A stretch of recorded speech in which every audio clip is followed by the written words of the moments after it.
Olá, boa noite, sejam todos bem-vindos. Estamos começando mais uma edição do JE23 para você que nos dá o privilégio da sua companhia, da sua audiência aqui na tela da TV que mostra você. Semana começando e, é claro, você confere agora os destaques do programa de hoje. Os crimes sexuais e os casos de violência interpessoal aumentaram no primeiro trimestre deste ano em comparação com o mesmo período do ano passado em Franca, segundo o levantamento com base nos dados da SSP, Secretaria de Segurança Pública, divulgados em maio. O ambulatório do Hospital Estadual Três Colinas já iniciou os primeiros atendimentos em Franca, após obter os licenciamentos necessários para o funcionamento inicial da unidade.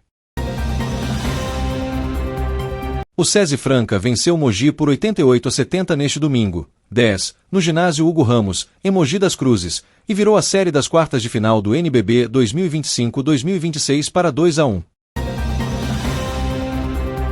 Então é coisa para se comemorar, fato de quem trabalhou bem, se preparou para quando fosse chamado representar como ele fez. Essas são apenas algumas das informações que você confere a partir de agora, porque o JE23 já está no ar. O maior perigo da sua casa pode estar onde você nem imagina. Fique atento com o mosquito da dengue. 80% dos criadouros estão nas residências. O governo do estado de São Paulo já está fazendo a sua parte. Faça a sua também. Elimine a água parada.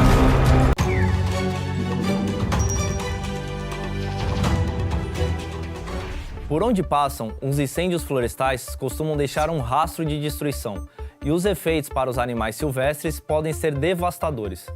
O fogo altera o ambiente natural das espécies, prejudicando a procura por abrigos, alimentos e até parceiros reprodutivos. As espécies que se abrigam em lugares específicos, como tocas subterrâneas ou ninhos em árvores, são diretamente afetadas. As áreas atingidas por grandes queimadas costumam demorar muito tempo para se recuperar, dificultando a recolonização e reduzindo algumas espécies nativas.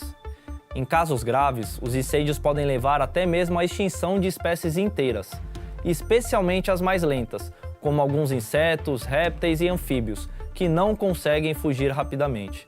Já os animais que conseguem sobreviver têm que lidar com outros tipos de ameaça, como predação por espécies invasoras e a competição por recursos, que se tornam escassos. E se você avistar uma fumaça suspeita, informe imediatamente as autoridades. Faça a sua parte e proteja o meio ambiente. E lembrem-se, a defesa civil somos todos nós. Você sabe o que é biometria? É uma tecnologia que reconhece pessoas a partir de traços únicos, como as linhas do rosto e a impressão digital. A biometria é uma forma segura de identificação. Por isso, desde 2008, a Justiça Eleitoral faz o cadastramento biométrico. E você, já fez? Hoje, mais de 100 milhões de eleitoras e eleitores podem usar as digitais para votar na urna eletrônica. E tem mais! Com a biometria registrada, sua foto aparece no e-título e você pode usar como documento oficial na hora do voto. O cadastro da biometria é gratuito e só pode ser feito presencialmente. Procure o cartório eleitoral ou acesse o site do Tribunal Regional Eleitoral de seu estado para fazer o agendamento. Biometria é mais proteção para você e para o seu voto.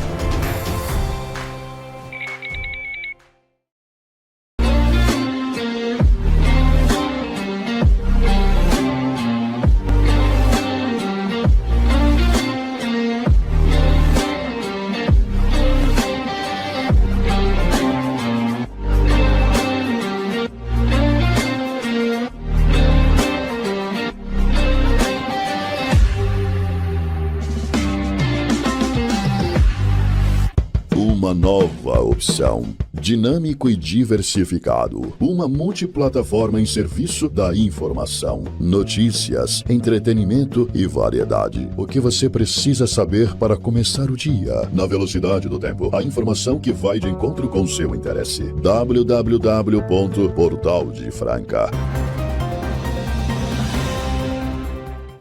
Grande abraço para você que nos acompanha. Estamos começando mais uma edição do JR 23, semana começando um pouco diferente, né? Semana mais fria, frente fria chegando e pegando muita gente de surpresa, e essas mudanças do clima também são assuntos aqui que acabam gerando reportagens, informações para você que nos acompanha no JR 23. Mas a gente começa, como você já está acostumado, trazendo informações importantes da área da segurança pública. Vamos falar sobre números que foram divulgados pela Secretaria de Segurança Pública em relação aos casos de crimes que foram registrados. Tivemos aí nos últimos meses uma alta, principalmente em casos de crimes sexuais em Franca. Os crimes sexuais e os casos de violência interpessoal aumentaram no primeiro trimestre deste ano em comparação com o mesmo período do ano passado em Franca, segundo o levantamento com base nos dados da SSP, Secretaria de Segurança Pública, divulgados em maio. O crescimento mais expressivo foi registrado nos casos de estupro de vulnerável. Entre janeiro e março deste ano, foram 24 ocorrências, contra 14 no mesmo período do ano passado, alta de 71%. Os registros de estupro também cresceram. O número de casos passou de 22 para 35 no comparativo anual, aumento de 59%. Os dados da SSP apontam ainda aumento nas ocorrências de lesão corporal dolosa. Foram 340 registros no primeiro trimestre deste ano, contra 281 no mesmo período do ano passado, crescimento de 21%. As tentativas de homicídio também tiveram alta. Neste ano, foram contabilizados 5 casos, contra 4 no primeiro trimestre de 2025. Já os homicídios dolosos passaram de 4 para 5 registros. No recorte apenas do mês de março, os números chamam ainda mais atenção. Os casos de estupro dobraram, passando de 6 para 12 ocorrências. Já os registros de estupro de vulnerável triplicaram, foram 9 casos neste ano, contra 3 no mesmo período do ano passado. Outro aumento significativo em março foi o de lesão corporal culposa por acidente de trânsito. Os registros passaram de 49 para 76 casos, crescimento de 55%. Apesar da alta nos crimes violentos e sexuais, ao longo de 2024, alguns indicadores apresentaram redução no acumulado do trimestre. Os roubos caíram de 60 para 52 casos, queda de 13%. Já os furtos de veículos passaram de 124 para 104 registros, redução de 16%. Os furtos em geral também tiveram leve queda. Foram 1.050 ocorrências neste ano, contra 1.084 no primeiro trimestre do ano passado. Tivemos também ocorrências registradas no final de semana com intervenção da Guarda Civil Municipal. Entre um dos casos, um homem que ameaçou agredir profissionais da área da saúde. Um motorista foi preso por embriaguez ao volante após bater na traseira de uma motocicleta ocupada por um casal na manhã de sábado na Avenida Chico Júlio, próximo à Praça 1º de Maio, em Franca. Segundo a Guarda Civil Municipal, GCM, as vítimas estavam paradas no semáforo quando foram atingidas pelo Ford Fiesta. Com o impacto, o casal sofreu ferimentos leves, mas recusou atendimento médico no local. De acordo com a GCM, equipes realizavam patrulhamento quando encontraram o acidente. Após a colisão, 2 ocupantes que estavam no carro deixaram o local, permanecendo apenas o motorista e as vítimas. Durante a abordagem, os guardas constataram sinais visíveis de embriaguez no condutor, como fala alterada, dificuldade de equilíbrio, sonolência e odor etílico. O motorista foi encaminhado à CPJ, Central de Polícia Judiciária. Segundo a Polícia Civil, ele se recusou a realizar o teste do bafômetro e passou por exame clínico. A médica legista confirmou a embriaguez alcoólica e o homem recebeu voz de prisão em flagrante por embriaguez ao volante. Um homem foi detido pela Guarda Civil Municipal após causar tumulto, ameaçar funcionários e agredir um enfermeiro na UPA, Unidade de Pronto Atendimento, do Jardim Aeroporto, em Franca, nesta sexta-feira. Segundo a Guarda Civil Municipal, a equipe formada pelos agentes Castro e Denis foi acionada após denúncias de confusão dentro da unidade de saúde.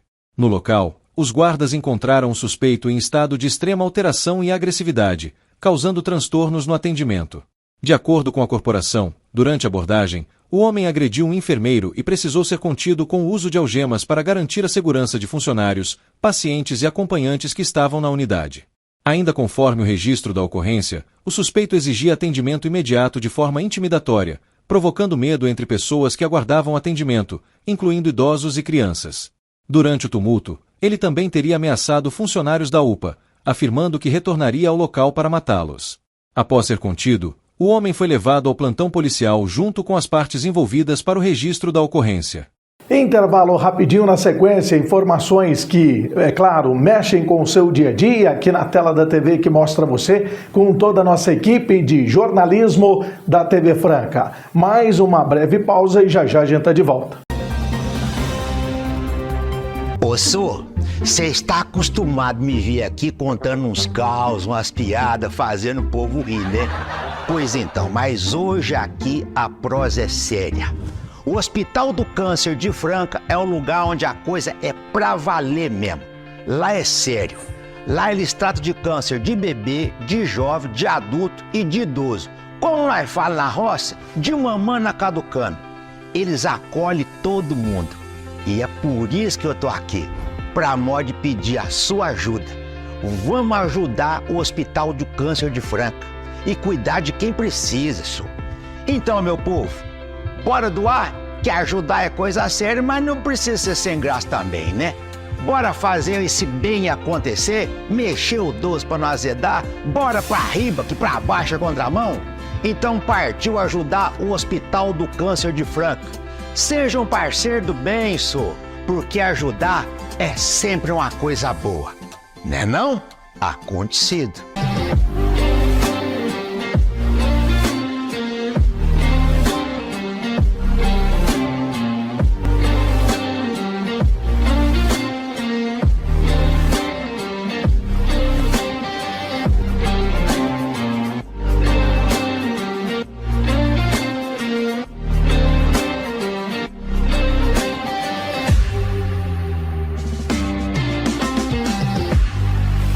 Uma nova opção. Dinâmico e diversificado. Uma multiplataforma em serviço da informação, notícias, entretenimento e variedade. O que você precisa saber para começar o dia. Na velocidade do tempo. A informação que vai de encontro com seu interesse. www.portaldefranca.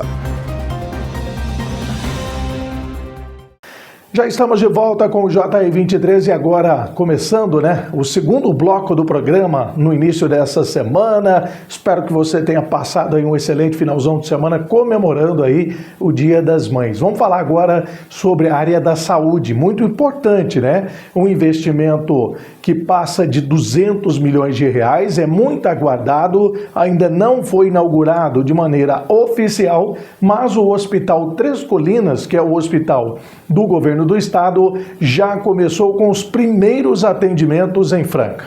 O ambulatório do Hospital Estadual Três Colinas já iniciou os primeiros atendimentos em Franca, após obter os licenciamentos necessários para o funcionamento inicial da unidade. Segundo o diretor-geral do hospital, o médico Danilo Souza, os atendimentos começaram na última semana por meio da regulação estadual, com consultas nas áreas de cirurgia geral e proctologia. A expectativa é ampliar gradualmente a oferta de especialidades. Ainda de acordo com Danilo Souza, as internações devem começar em junho. Já a inauguração oficial da unidade está prevista para a última semana de maio, dependendo apenas da confirmação do governo do estado de São Paulo. A assessoria do governo informou que existe uma programação para que o governador Tarcísio de Freitas, republicanos, esteja em Franca nos dias 28 e 29 de maio, durante a realização da caravana 3D. Segundo o estado, a visita deve ocorrer normalmente, desde que não haja imprevistos na agenda oficial. Bom, e ainda na área da saúde, repercutindo casos, principalmente aí depois daquela situação envolvendo vítimas em um cruzeiro, a Organização Mundial da Saúde se manifestou em relação ao risco aí do hantavírus. Essa informação ela tem sido muito debatida no mundo todo, veja só. A Organização Mundial da Saúde afirmou nesta sexta-feira que o risco do hantavírus para a população em geral continua sendo mínimo. Vários países se prepararam para repatriar os passageiros do navio de cruzeiro afetado por um surto mortal. 3 passageiros do MV Rondius morreram e outros foram infectados por esse vírus pouco comum, que normalmente se propaga através das fezes ou da urina de roedores. As autoridades de saúde insistem em reduzir o alarme social. O porta-voz da OMS, Christian Lindmeier, declarou à imprensa em Genebra que se trata de um vírus perigoso, mas unicamente para a pessoa realmente infectada. Ainda disse que o risco para a população em geral continua sendo extremamente baixo. também ressaltou que o vírus não está se espalhando nem de longe como a Covid se espalhava. Ele destacou que mesmo entre as pessoas que se hospedaram nas mesmas cabines com alguém contaminado a bordo do cruzeiro, parece que em alguns casos não houve contágio. A OMS informou na quinta-feira que havia no total 5 casos confirmados e 3 suspeitos do vírus. Nesta sexta-feira, a Espanha indicou que uma mulher que esteve no mesmo avião que uma paciente holandesa do cruzeiro antes de ela morrer apresenta sintomas compatíveis com antavírus e foi hospitalizada. E ainda falando da área da saúde, área médica, a Fiocruz, né, que é um dos institutos, né, mais importantes na elaboração de medicamentos e trabalhos de pesquisas também na área da saúde no Brasil, conseguiu aí a patente de um medicamento, né, que é utilizado também no tratamento da malária. Vamos acompanhar a reportagem, joga na tela, vamos ver. A Fundação Oswaldo Cruz conseguiu a patente de um composto usado em um medicamento dos Estados Unidos para tratar casos graves e resistentes de malária.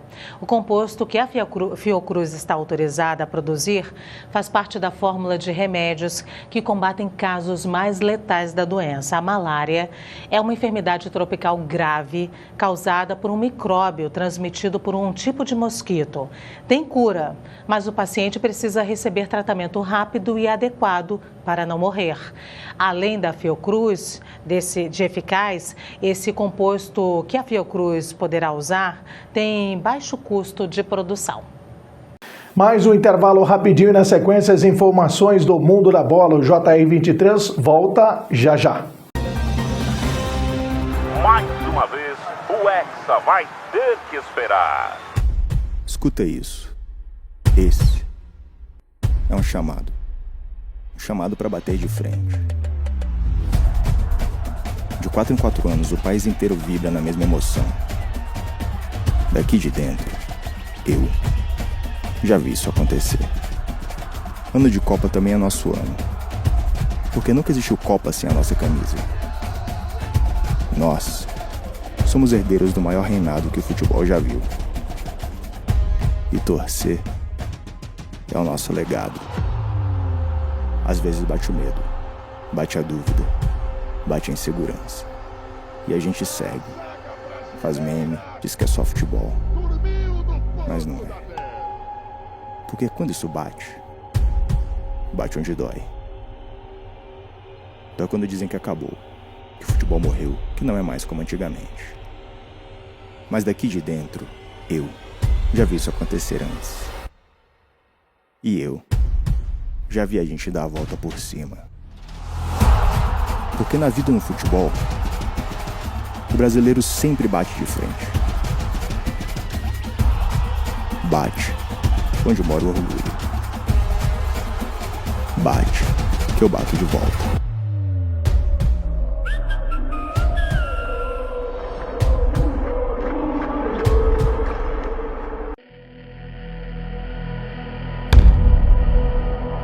Minha terra tem basquete, tem história e tem chuá. As vozes daqui vibram como em nenhum outro lugar. O basquete mudou minha vida. No Brasil tem basquete, e ser basquete vai além do esporte. É acreditar que a bola vai cair, mesmo quando nada parece dar certo. O Brasil é gigante, diverso. A gente se reconhece no plural. Mas o que temos em comum? O brasileiro é o corre. A gente vai atrás, cria caminhos dentro do impossível, se adapta, faz festa enquanto se supera. Minha terra tem basquete. Tem basquete pra caramba. O brasileiro é criativo, inovador, autêntico, orgânico. A mudança de direção, o ritmo, o suor, a dança, a energia. A gente sua a camisa, a gente ganha, a gente perde, mas a gente brinca, se diverte, a gente dança, a gente vibra, a gente cai, levanta, dá o sangue e celebra as conquistas. Esse é o nosso jeito. Nossa terra tem basquete. Nossa terra tem basquete e aqui é meu lugar. Você pode dar o sangue por você? Você pode dar o sangue pelos seus sonhos? Pela sua família, por uma causa? Você pode. Comece hoje e faça disso um hábito. Porque quando você descobre que pode dar o sangue por você, você também descobre que pode ajudar outras vidas. Procure um Hemocentro e doe sangue regularmente. Você pode. Ministério da Saúde. Já estamos de volta com o JR23 e agora para trazer informações, é claro, do mundo da bola, Campeonato Brasileiro agitando aí o finalzão de semana, mas antes de falar do brasileiro, vamos falar de brasileiro, só que de basquete. E o SESI Franca Basquete fez bonito, virou a série diante do Mogi e agora traz a decisão para o ginásio Pedrocão diante do seu torcedor. E essa vaga já pode ser sacramentada na quarta-feira, quando acontece o jogo 4 das quartas de final entre SESI Franca e Mogi pelo NBB. O SESI Franca venceu o Mogi por 88-70 neste domingo, 10, no ginásio Hugo Ramos, em Mogi das Cruzes, e virou a série das quartas de final do NBB 2025-2026 para 2-1. Após perder o primeiro jogo em casa, a equipe comandada por Elinho Garcia conquistou a segunda vitória consecutiva fora de casa e agora poderá garantir a vaga na semifinal diante da torcida no Pedrocão. As equipes voltam a se enfrentar na quarta-feira às 19 horas, em Franca. Se necessário, o quinto jogo também será disputado no Pedrocão, na sexta-feira. O Franca começou a partida em ritmo forte e abriu o placar logo no primeiro ataque com uma cesta de 3 pontos de Cordeiro Bennett. Com defesa intensa e velocidade nos contra-ataques, os francanos abriram 18 pontos de vantagem ainda no primeiro período, encerrado em 34-16. A equipe manteve o aproveitamento nas bolas de três e chegou a abrir 25 pontos no segundo quarto. O pivô mineiro, que saiu do banco, foi um dos destaques da etapa inicial com 11 pontos marcados. O segundo período terminou empatado em 24-24, levando o jogo para o intervalo com vantagem de 58-40 para o Franca. O Mogi voltou melhor após o intervalo e conseguiu reduzir a diferença para 13 pontos. Diante da reação adversária, Elinho Garcia pediu tempo para reorganizar a equipe. O Franca retomou o controle da partida, venceu o terceiro quarto por 16-14 e voltou a abrir 20 pontos de vantagem.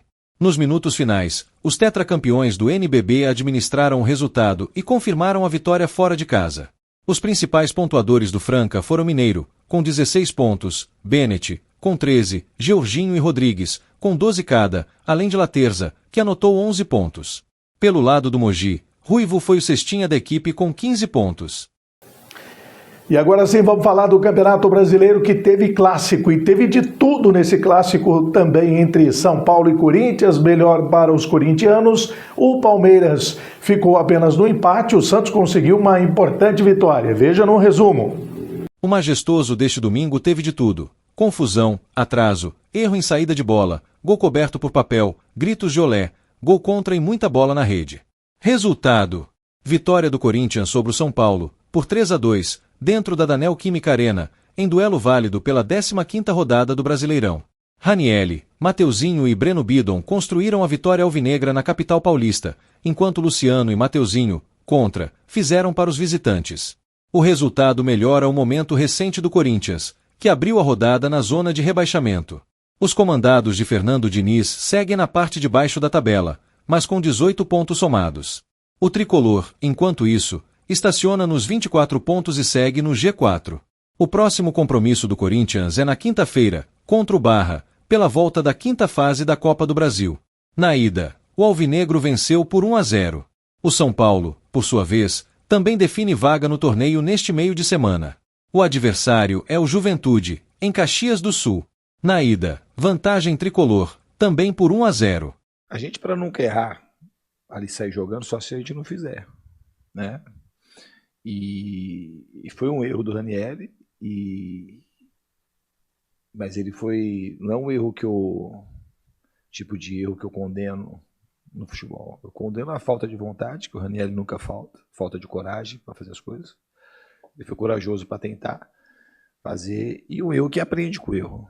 Então, isso eles sabem que comigo não é um erro que, muito pelo contrário, eu estimulei o time a jogar, a gente tinha feito um ótimo primeiro tempo, e é um erro que em treinamentos, em jogos, ele nunca tinha cometido aquele erro.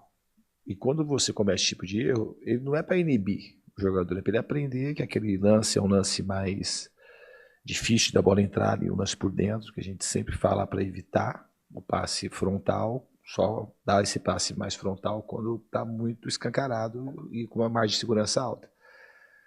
Mas quando tem os erros, como teve do Ranieri, independente do resultado do jogo, que teve vezes da minha carreira que a gente errou e empatou, perdeu. Eu acho que vale mais a confiança que ele teve para fazer, a coragem para fazer, e da minha parte, obviamente que a gente não quer que erre, mas a gente, para não errar nunca, não fazer nunca. É saber fazer. Eu acho que o time soube variar, a gente fez muita bola longa, fez bola curta, e a gente jogou muito bem, muito conta também, tanto hoje como contra o Santa Fé. O time está dominando cada vez mais a primeira fase de construção. Então, o time da minha parte no intervalo em relação a esse jogo, a esse gol que a gente tomou, foi um estímulo a mais para a gente não se acovardar e, ao contrário, a gente se expor ainda mais, jogar com a confiança, com a coragem que eles têm para fazer nos treinamentos e passar a fazer nos jogos. Eu acho que isso também foi a vitória do Corinthians hoje teve muito mérito por conta de ter tido essa coragem. Não, no segundo tempo ali, na verdade eu fiz duas, né, conjuntamente, né, foi o Luan e o Cauli, né, pra gente ter um jogador mais interno e liberar o Luciano para ser um segundo atacante naquele momento, né? Então, né, embora a gente tivesse tendo, né, amplitude pelos lados, né, com os pontas, né, com o Ferreira e com o Arthur, naquele momento eu senti que era o momento da gente alterar um pouco, né, a característica do jogo e ter um jogador a mais dentro do meio campo, como eu disse, para ter uma liberação do Luciano mais à frente. Com direito a gol de Neymar, o Santos venceu o RB Bragantino por 2-0 neste domingo, em confronto pela 15ª rodada do Brasileirão. O duelo foi o último do alvinegro praiano na Vila Belmiro antes da convocação para a Copa do Mundo de 2026. Os gols da partida foram marcados pelo camisa 10 e por Adonis Frias. Com a vitória, o Peixe chegou a 18 pontos na tabela, enquanto Massa Bruta permaneceu com 20. As equipes voltam a campo nesta semana em compromissos da Copa do Brasil. Na quarta-feira, o Santos visita o Coritiba às 19h30 e o Braga enfrenta o Mirassol às 20h30. O que a gente sai é muito feliz, que a equipe pôde fazer um jogo muito intenso e muito equilibrado também. A gente teve a perda em último momento do Luan por causa da lesão dele. Ontem ele teve uma batida em cima da lesão, o que fez com que a gente avaliasse hoje e ele não tivesse a condição ideal para o jogo. Aí entra o Adonis, né? E faz um jogo muito bom, firme, junto com o Lucas, né, entre os melhores em campo, né? Então é coisa para se comemorar, fato de quem trabalhou bem, se preparou para quando fosse chamado representar como ele fez. Em um jogo que começou com 1h40 de atraso, Palmeiras e Remo ficaram no empate por 1-1, no Mangueirão, em duelo válido pela 15ª rodada do Campeonato Brasileiro. Aleph Manga abriu o placar para o Remo no início do jogo, mas Sosa empatou ainda no primeiro tempo. O Palmeiras jogou com um a mais desde os 24 minutos da etapa final e teve um gol anulado por mão de Flaco Lopes já nos acréscimos. A partida, que estava marcada para começar às 16 horas, teve início às 17h38. A chuva em Belém encharcou o gramado do Mangueirão e o árbitro adiou o começo do jogo. Esta foi a última partida do gancho de Abel Ferreira no Brasileirão. Contra o Remo, o técnico cumpriu seu 7º jogo suspenso no Campeonato Nacional. Ele pode voltar na 16ª rodada, contra o Cruzeiro, no próximo sábado. Boa noite. Entramos da forma como nós não queríamos. Sabemos que quando sofremos um golo necessitamos de uma energia extra e de um risco maior para correr atrás. Sofremos o gol com 1 minuto e pouco de jogo, ou seja, iniciamos o jogo a perder 1-0. Conseguimos criar 3, 4, 5 no primeiro tempo para conseguir, por ao intervalo, trazer uma vantagem. Não conseguimos ser competentes para finalizar mais uma das outras bolas para fazer o segundo golo. Conseguimos um só. No segundo tempo, não esperávamos que a equipa quebrasse tanto desde o início. Campo pesado, campo duro. Começou a ficar um pouco mais lenta, um pouco mais dificuldade o adversário a defender bem. O adversário preparou bem o jogo, teve a semana inteira para preparar o jogo. uma equipa física, uma equipa bem organizada, forte nos duelos, e nós não conseguimos encontrar o espaço, principalmente nos 15, 20 minutos. O adversário conseguiu fazer 2, 3 transições bem feitas, que ainda meteu a equipa um pouquinho mais desconfiada. Depois teve a expulsão, conseguimos ter 4, 5 bolas ali em volta, uma delas conseguimos fazer golo. Infelizmente não conseguimos fazer mais um, porque o que fizemos não contou. Final de JR23, agradecendo você pela imensa audiência. Amanhã a gente está de volta com mais uma edição do nosso programa. É claro, é só você ficar ligado aqui na tela da TV que mostra você.